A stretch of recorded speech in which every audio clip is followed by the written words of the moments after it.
nou so 'n week of 2 terug daag 'n jong man by ons kerk op en hy het 'n hartseer storie. Jy weet, soos wat hulle baie keer maar hartseer stories het. En hy vra vir hulp. En iemand sê vir my, ons moet hom nie help nie, ons gaan ons tyd mors, maar ons besluit, ons wil hom graag 'n kans gee. Ons het vir hom koffie gegee, mense het met hom 'n bietjie gesels, ietsie te ete, en toe sê ons vir hom, as hy die skorrelgoed vir ons was, dan sal ons vir hom 'n R100 of R200 gee. En ons nooi hom toe nou uit om die volgende week terug te kom, en dan kan hy dieselfde doen. En hy is daar weg met 'n sak vol geld en klere uit ons winkeltjie uit, en dit alles net om die Dinsdag agter te kom, hy het met 'n paar goed weggeloop. En hy het nooit weer teruggekom nie. En onmiddellik het ons dit gehoor, ons het julle mos gesê. Ken jy daardie gevoel? Daardie gevoel waar iemand jou misbruik het en waar jy voel jy is verneek, jy's gebruik, en jy voel sommer dom dat jy daarvoor geval het. Miskien was dit iemand in jou geval wat by jou voordeur opgedaag het, of selfs 'n familielid of 'n vriend selfs. Iemand vir wie jy gegee het en jy voel dit was te vergeefs. Barmhartigheid maak ons altyd oop vir seer kry. Nou, ek wil jou vra om vir 'n oomblik net aan daardie gedagte vas te hou, want ek wil, voor ons verder gaan, eers vir jou 'n vraag vra. Ek wil vir jou vra, hoekom is jy 'n Christen? Moet dit nie te vinnig antwoord nie. Dink 'n bietjie mooi daaroor. Hoekom is jy 'n Christen? Nou, ek dink die meeste van ons, as ons eerlik is met onsself, sal ons moet erken, ons is 'n Christen, omdat ons 'n Christen gebore is. Jy weet, vir dieselfde rede, as jy in 'n moslimhuis gebore was, was jy waarskynlik 'n moslim. As jy in 'n Joodse huis gebore was, 'n Jood, of hoe dit ook al sy. Ons geloof begin nie met 'n intellektuele keuse nie. Dit begin by die wieg en 'n ouma en 'n kerk op 'n Sondag. Maar hier is my tweede vraag, en hierdie vraag wat ek jou nou gaan vra, is belangriker as die vorige ene. Hoekom bly jy 'n Christen? Want bly is 'n keuse. Dis 'n keuse wat jy elke dag maak. Veral op die dae wanneer dit moeilik is. Veral op die dae wanneer jy te doen het met 'n jong man wat by jou steel, en jy voel jy leef jou geloof uit, en dan voel jy daarna soos 'n dwaas. Vir my, as jy my sou vra, wat is die rede dat ek bly? Dan is my antwoord, omdat Jesus vir my sin maak. Nou, dit is nie altyd 'n maklike sin maak nie. Dit is 'n sin wat partykeer regtig moeilik is, maar terselfdertyd is dit 'n sin wat tot in my diepste met my praat. Die wêreld wat Jesus vir ons kom wys het, die God wat hy aan ons kom bekendstel het, dit is iets wat vir my sin maak. Dit pas. Dit klik met wie ek is. Diep in my binneste weet ek, hierdie is hoe dinge veronderstel is om te wees. En ek dink die bergrede wys hierdie wêreld van Jesus vir ons op 'n wonderlike manier, op 'n ongelooflike manier.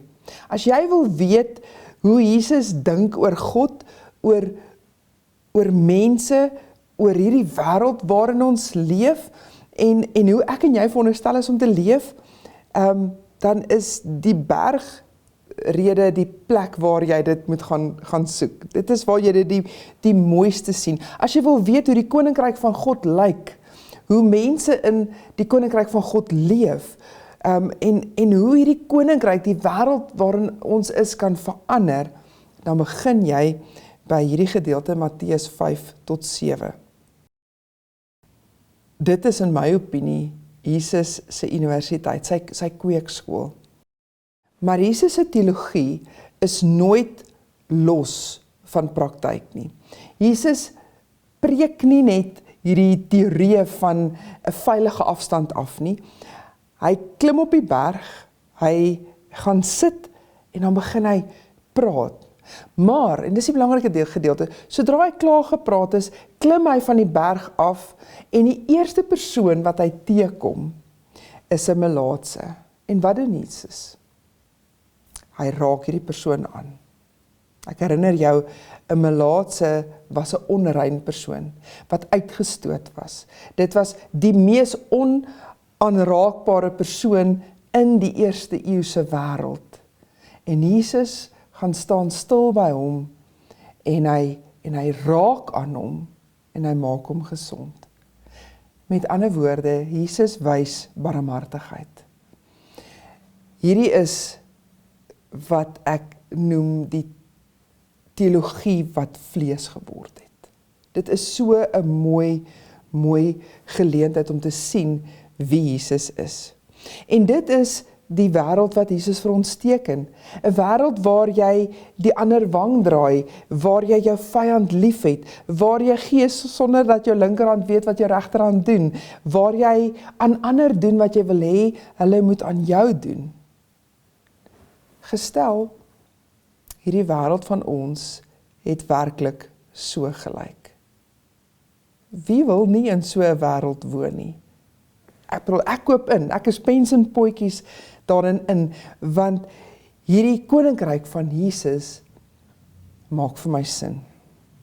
Nou, Jesus begin hierdie bergrede met hierdie ongelooflike deel wat ons nou in hierdie Pinkster gaan doen van al hierdie geseëndes. En jy het waarskynlik nou al by die ander in hierdie reeks gehoor dat hierdie geseënd wees is nie soos wat ons dit dikwels interpreteer nie. Ons sê mos gewoonlik ek is geseënd want dit gaan goed met my. Ek is geseënd want my kinders doen goed of my besigheid doen goed of ek het nog gesondheid en daarom is ek geseënd. Maar dit is nie waarvan Jesus hier praat nie. Jesus of Matteus sit die woord Makarios, wat die Grieks is, vir geseënd in Jesus se mond. En daarmee kom sê hy, nie gelukkig is jy as jy barmhartig is nie, want jy sal goed voel nie. Geseënd of hierdie Makarios wat Matteus hiervan praat, is nie 'n emosie nie. Hierdie is 'n woord wat die Grieke gebruik het om iets van die gode te beskryf. Vir die wesens wie se fundamentele toestand bo die wisselvalligheid van die lewe was. Niks kon hulle werklike realiteit verander het nie. Hulle het in 'n ander wêreld gebly, so hierdie omstandighede van die wêreld het hulle nie geraak nie. Hulle was nie mense nie, die mense kon hulle nie raak nie, die seisoene kon hulle nie raak nie. Hulle was geseënd. Hulle was Makarios. Nou dit is baie belangrik om raak te sien dat Jesus hierdie woord gebruik. En hy kom gee vir dit 'n nuwe betekenis. Hy kom vat hierdie groot, hierdie goddelike woord en hy kom gee dit vir die armes. Hy kom gee dit vir die trerendes, die vervolgdes. Hy kom gee dit vir die barmhartiges. En hy sê vir hulle, julle is werklik geseënd reeds. Dit is ongeag julle omstandighede, want julle is deel van die koninkryk van God. Die saligsprekinge of die wat geseënd is nie 'n lys van opdragte nie. Dit is 'n aankondiging, dis 'n proklamasie.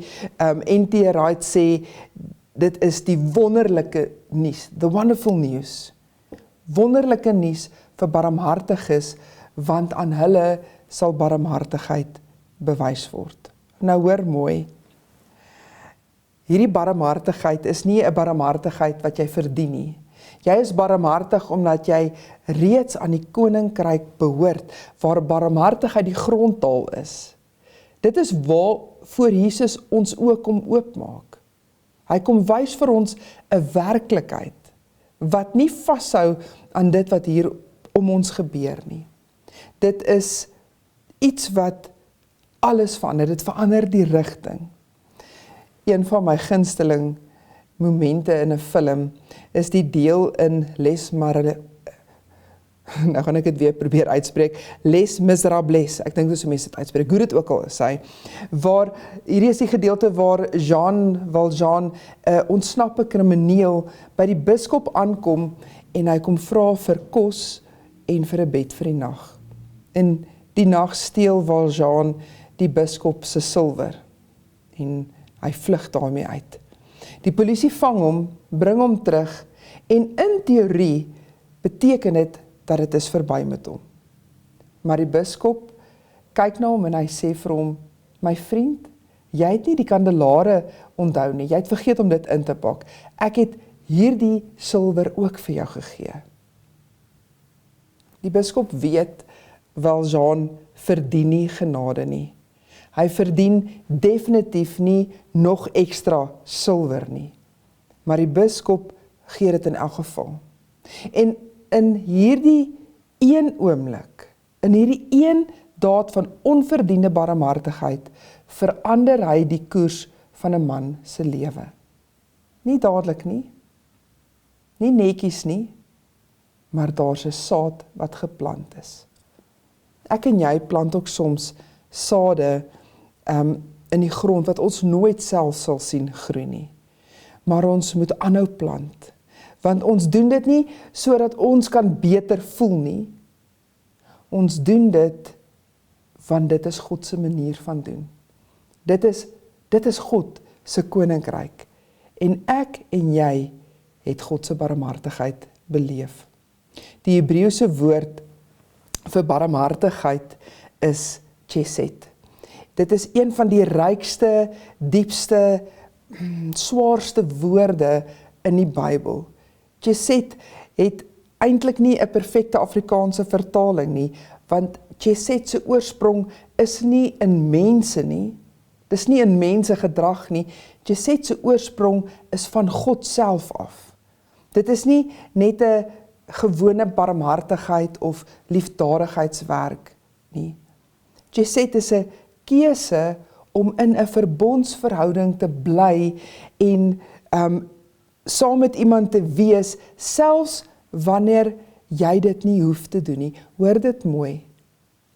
Chesed, barmhartigheid in ons teks, is om in 'n verbondsverhouding te bly met iemand, selfs al hoef jy dit nie te doen nie. Dis met ander woorde nie 'n gevoel nie, dit is 'n besluit wat uit die karakter van God vloei. Psalm 136 herhaal dit 26 keer agter mekaar. Hy sê, chesed, duur tot in ewigheid.